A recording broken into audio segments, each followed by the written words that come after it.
सोचिए, क्या हो अगर कोई प्राचीन शहर जिसे हम सब सिर्फ एक कहानी मानते आए हैं, सच में मौजूद हो। आज हम एक ऐसे ही सफर पर निकलने वाले हैं, द्वारका के खोए हुए शहर की खोज में। एक ऐसा राज जो समंदर की गहराइयों में कहीं दबा हुआ है। ये लाइनें एक ऐसी कहानी की शुरुआत करती हैं जो एक महाकाव्य को एक असली ऐतिहासिक रहस्य से जोड़ती है।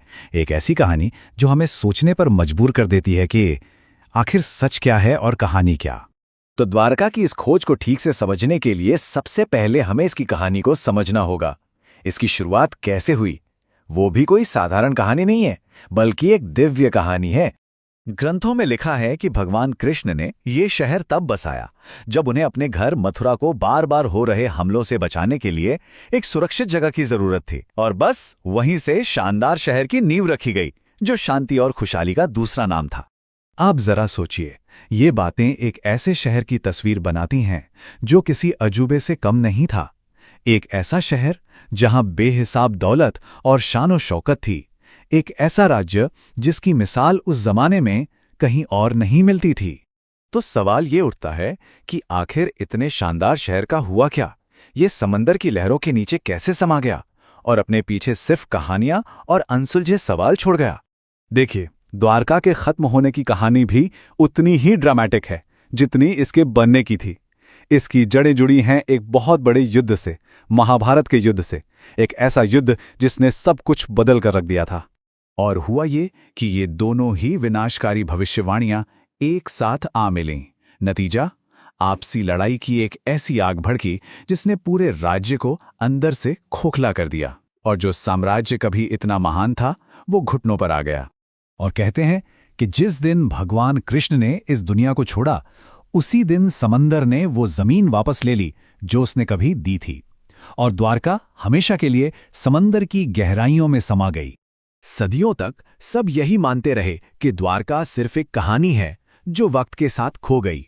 लेकिन फिर मॉडर्न खोज शुरू हुई और कुछ ऐसे सुराग मिलने लगे जिसने पूरी दुनिया का ध्यान अपनी ओर खींच लिया। आज की जो खोज है, ये दशकों की मेहनत का नतीजा है। ये सफर शुरू हुआ था कुछ अचानक दिखी चीजों से और फिर बड़ी बड़ी साइंटिफिक जांच तक पहुंचा। और हर एक खोज हमें सच्चाई के और करीब ले जा रही थी। तो चलिए अब सीधे मुद्दे पर आते हैं। गोताखोरों और वैज्ञानिकों को खंभात की खाड़ी की उन गहराइयों में आखिर मिला क्या? कुछ ऐसा जिसने हमारे इतिहास की समझ को ही बदल कर रख दिया। ये जो सबूत मिले वो किसी छोटे मोटे गांव के नहीं थे। नहीं, ये एक बहुत बड़े वेल प्लान्ड शहर की तरफ इशारा कर रहे थे। एक ऐसा महानगर जो उस जमाने में समुद्री व्यापार का एक बड़ा सेंटर रहा होगा, जहां दूर दूर के देशों से लोग आते जाते होंगे। लेकिन सबसे बड़ा सवाल तो ये था, ये खंडर आखिर कितने पुराने थे? इसी सवाल का जवाब इन खंडरों को सीधा कहानी से जोड़ सकता था और हमेशा के लिए इतिहास और कहानी के बीच की लाइन को मिटा सकता था। और फिर हुई कार्बन डेटिंग। और ये भी नहीं कि सिर्फ एक जगह, बल्कि दुनिया की अलग अलग लैब्स में, ताकि कोई शक ना रहे। और जो रिजल्ट आया उसने सबको चौंका दिया। ये शहर 9500 साल पुराना था। इस एक बात ने दुनिया भर के इतिहासकारों और आर्कियोलॉजिस्ट को हैरान कर दिया। अब इस तारीख का मतलब समझिए। इसका मतलब है कि द्वारका का ये डूबा हुआ शहर हड़प्पा और सिंधु घाटी जैसी सभ्यताओं से भी हजारों साल पुराना है। इसने तो इतिहास की पूरी टाइमलाइन को ही बदल कर रख दिया। ये बताता है कि हम जितना सोचते थे उससे भी कहीं पहले एक बहुत एडवांस सभ्यता यहां मौजूद थी। तो इतने जबरदस्त सबूतों के बाद बहस अब इस पर नहीं रही कि द्वारका था या नहीं। अब सवाल ये है कि ये खोया कैसे? और ये एक ऐसा रहस्य है जो आज भी एक्सपर्ट्स को उलझाए हुए है। तो ये जो सबूत हैं, ये इशारा करते हैं एक बहुत ही दिलचस्प चीज की तरफ।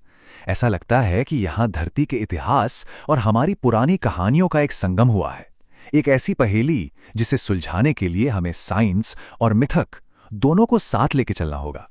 और देखिए, सबसे जरूरी बात यह है कि द्वारका कोई अकेली कहानी नहीं है। महाभारत में बताए गए कई और शहर जैसे हस्तिनापुर और इंद्रप्रस्थ आज भी असली ऐतिहासिक जगहें हैं।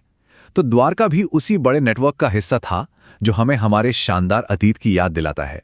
अगर द्वारका सच था तो सोचिए ऐसी और कितनी कहानियां होंगी जिन्हें हम सिर्फ मिथक मानते हैं और वो इतिहास बनकर खोजे जाने का इंतजार कर रही हैं। द्वारका की कहानी यही साबित करती है कि कभी-कभी कहानी और इतिहास के बीच की लाइन बहुत धुंधली होती है, बस उसे खोजने की जरूरत है।